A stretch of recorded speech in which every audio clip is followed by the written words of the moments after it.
Bonjour à toutes et bonjour à tous.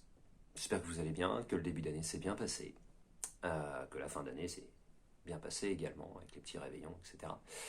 Je profite de cette petite vidéo pour vous présenter mes vœux.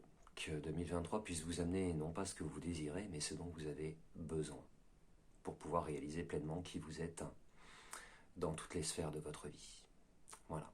Ceci étant fait, je vais essayer de faire court pour une fois. Donc, je vais démarrer tout de suite avec une petite fable que j'appellerai la fable du bouc. Comme toutes les histoires, les petites histoires de patoche en l'occurrence, on va démarrer par le célèbre Il était une fois. Donc, il était une fois dans un élevage, un bouc qui était plus têtu que les autres. Jour après jour, il voulait suivre son propre chemin et montrer à tous que sa destinée, à lui, était différente de celle des autres. Quand la porte était ouverte pour que l'ensemble de l'élevage puisse sortir, se régaler à l'extérieur, profiter de l'air, du soleil, de l'herbe verte, de l'eau fraîche, lui passait son temps à vouloir créer une nouvelle porte. Et il fonçait dans le mur, à répétition. Une fois, deux fois, trois fois, à longueur de journée. Ce faisant, le restant du troupeau, lui, allait se régaler tranquille, dehors.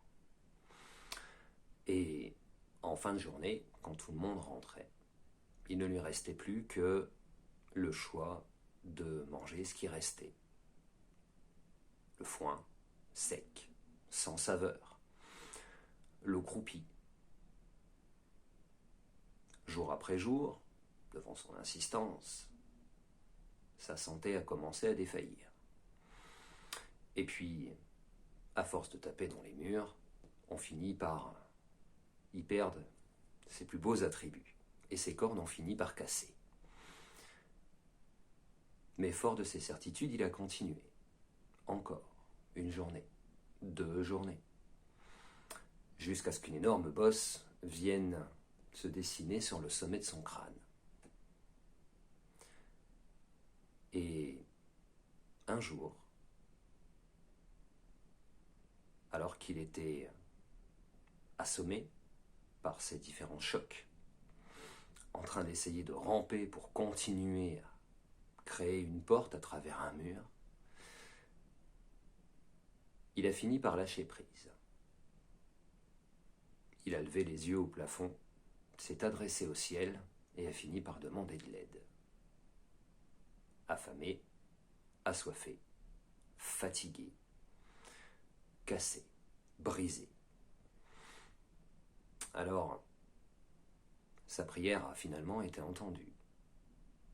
Et le berger est arrivé pour le déplacer de 1 mètre sur sa droite, pour qu'il puisse enfin franchir la porte, en même temps que les autres, et se régaler de l'herbe verte, fraîche, de l'eau fraîche et courante, en compagnie des autres.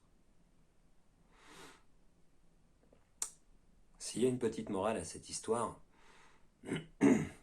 c'est que, comme je l'ai mis dans un article, il n'y a pas si longtemps que ça, on est libre de ses choix et de ses actes. On reste systématiquement responsable de leurs conséquences. Alors j'aurais envie juste de vous dire une petite chose. Et cette petite chose, c'est si vous tapez la tête dans les murs à répétition, essayez de prendre un tout petit peu de recul. Regardez le tableau d'ensemble. La porte qui va vous amener vers quelque chose de bien meilleur est peut-être pas si loin que ça. Il faut juste, entre guillemets, faire preuve d'humilité et savoir que d'autres ont peut-être aussi une version différente de la vôtre qui vous permettrait d'aller plus loin que ce que vous n'imaginez. Je Je vous souhaite une très belle journée, et puis je vous dis à bientôt.